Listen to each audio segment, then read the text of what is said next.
UCC को जिस तरीके से बिल पास किया गया है यूसीसी का, क्या उसका यहाँ पर एक बड़ा असर दिख रहा है? देखिए बिल्कुल, और यूसीसी को लेकर पहले से चर्चा इस बात को लेकर थी क्योंकि हरीश रावत ने कहा था यही बात, जो पूर्व मुख्यमंत्री कांग्रेस पार्टी के बड़े लीडर हैं वो, कि भाई इस तरह से जो अल्पसंख्यक लोग हैं खासकर मुस्लिम वर्ग जो है उनको इतना मत छेड़िए, कहीं वो इसका पलटवार करते हुए नजर ना आए। उन्होंने ये बात कही थी। और देखिए जिस तरह यूसीसी पास होता है उसके बाद ये कहा जाता है कि तमाम सारे जो मुद्दे हैं उसमें बिंदु हैं वो मुस्लिमों के को लेकर ही केंद्रित है। चाहे आप शादी की बात कर लीजिए, तलाक की बात कर लीजिए, आप चाहे महिलाओं को संपत्ति में अधिकार देने की बात कर लीजिए, हलाला की बात कर लीजिए, तमाम सारे मुद्दे हैं जो कहीं ना कहीं मुस्लिमों को टारगेट करके उसमें रखे गए हैं। और ये बात लगातार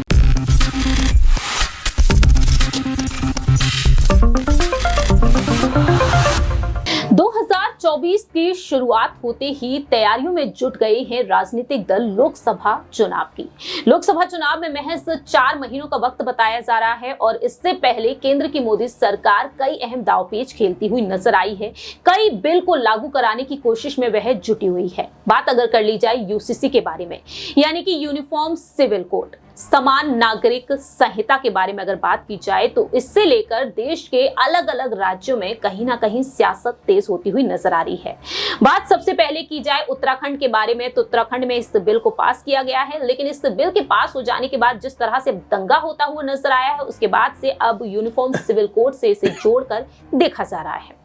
नमस्कार, मैं प्रांशी राठौर और आप देख रहे हैं नेक्स्ट 9 न्यूज।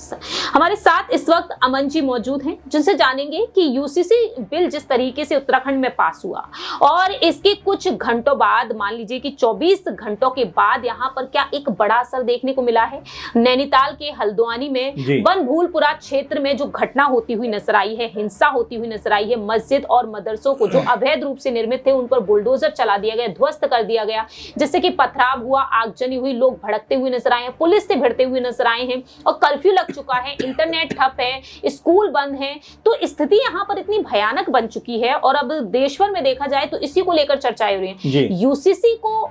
जिस तरीके से बिल पास किया गया है यूसीसी का, क्या उसका यहाँ पर एक बड़ा असर दिख रहा है? देखिए बिल्कुल, और यूसीसी को लेकर पहले से चर्चा इस बात को लेकर थी क्योंकि हरीश रावत ने कहा था यही बात, जो पूर्व मुख्यमंत्री कांग्रेस पार्टी के बड़े लीडर हैं वो, कि भाई इस तरह से जो अल्पसंख्यक लोग हैं खासकर मुस्लिम वर्ग जो है उनको इतना मत छेड़िए, कहीं वो इसका पलटवार करते हुए नजर ना आए। उन्होंने ये बात कही थी। और देखिए जिस तरह यूसीसी पास होता है उसके बाद ये कहा जाता है कि तमाम सारे जो मुद्दे हैं उसमें बिंदु हैं वो मुस्लिमों के को लेकर ही केंद्रित है। चाहे आप शादी की बात कर लीजिए, तलाक की बात कर लीजिए, आप चाहे महिलाओं को संपत्ति में अधिकार देने की बात कर लीजिए, हलाला की बात कर लीजिए, तमाम सारे मुद्दे हैं जो कहीं ना कहीं मुस्लिमों को टारगेट करके उसमें रखे गए हैं। और ये बात लगातार जो मुस्लिम से वो ये कहते हुए दिखाई पड़ रहे हैं कि भाई ये जो जितने भी कानून हैं, जितनी भी चीज़ें हैं, ये सब हमारे शरीयत के अनुसार है, आप क्यों उनसे छेड़छाड़ कर रहे हैं? ये धर्म का मामला है, आप बिला वजह इसको जो इस तरह की चीज़ों जोड़कर हमें परेशान करने का काम कर रहे हैं। तो ये बात वो कहते हुए नजर आए। इसके बाद जैसे लागू वो होता है, और लागू तो अभी नहीं हुआ है, लेकिन जिस तरह पेश होता है और उसके बाद पास हो जाता है,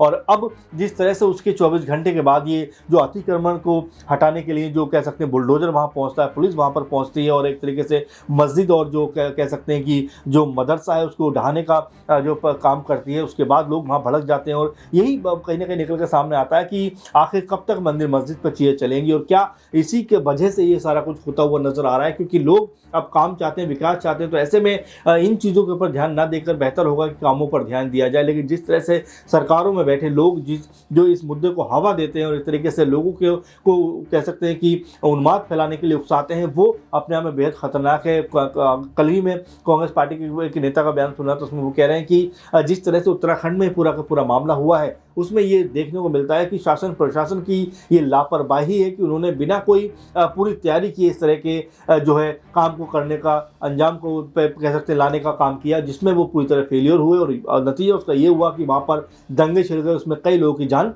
चली गई। देखिए जिस तरह से यहाँ पर हालात नजर आ रहे हैं, यूसीसी पर अगर बात कर ली जाए तो यूसीसी को लेकर जिस तरीके से फैसला लिया गया, जो इस पर वकालत हुई है कि देश के सभी धर्मों पर और देश के सभी नागरिकों के लिए एक समान कानून लाया जाए, तो ऐसे में इसे कैसे देख रहे हैं आप? क्या इसे पूरी तरीके से लोग स्वीकार कर पाएंगे? देखिए प्रांशी जी, यही सबसे बड़ा मुद्दा है कि जिस तरह से कानून लाया गया वाकई में लोग जो जानकार है वो यही बात कह रहे हैं कि बीजेपी जो है वो पूरे देश में लागू करने से पहले कहीं ना कहीं उत्तराखंड में इसको ट्राई करना चाहती थी, इसीलिए वहाँ पर ये पास किया गया। लेकिन जिस तरह से इसमें से आदिवासियों को अलग रखा गया है वो उनको नहीं पच रहा है कि मुस्लिमों को तो आपने रखा लेकिन आदिवासियों को आपने आखिर इस कानून से अलग क्यों कर दिया। तो ये तमाम जो चीज़ें हैं ये बताती हैं कि क्या सिर्फ वोट बैंक की राजनीति के चक्कर में ये सब कुछ किया जा रहा है। अगर ऐसा नहीं होता तो फिर आदिवासी को भी आप इसमें रखते। तो ऐसे कई सारे मसले हैं जो इसमें लूप होल है, कहीं ना कहीं इसको लेकर चर्चा हो रही है। तमाम मुस्लिम जो कह सकते हैं वक्ता है, मुस्लिम जो नेता हैं वो इस बात को लेकर कहते हुए नजर आते हैं कि जो केंद्र की मोदी सरकार है वो पूरे मामले पर दोहरा रवैया कहने का अपनाती हुई नजर आ रही है। वहीं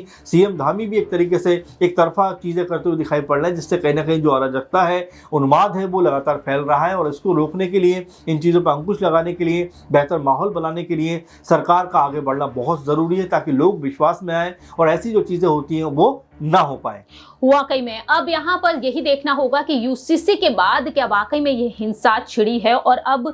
क्योंकि यहाँ पर साफ तौर पर कहा जा रहा है कि 24 घंटे में स्थिति सामान्य हो जाएगी और अब यही देखना होगा कि आखिरकार ये स्थिति वाकई में सामान्य होती है या फिर नहीं। क्योंकि जिस तरह से यहाँ पर कर्फ्यू लगा है, जो आगजनी देखने को मिली, जो यहाँ पर पथराव देखने को मिला है, उसे देखते हुए तो लगता है कि स्थिति अभी तो फिलहाल बेहतर नहीं होने वाली है जिस तरह से दावे किए जा रहे हैं। देखते हैं कि यूसीसी को लोग अब आने वाले समय में स्वीकार कर पाएंगे या फिर नहीं, क्योंकि उत्तराखंड में तो ये हाल है, लेकिन बाकी के अन्य राज्यों में अगर ये बिल पास होता है तो क्या स्थिति बनती हुई नजर आएगी। फिलहाल इस खास रिपोर्ट में इतना ही। बाकी की तमाम अपडेट्स के लिए देखते रहिए नेक्स्ट 9 न्यूज।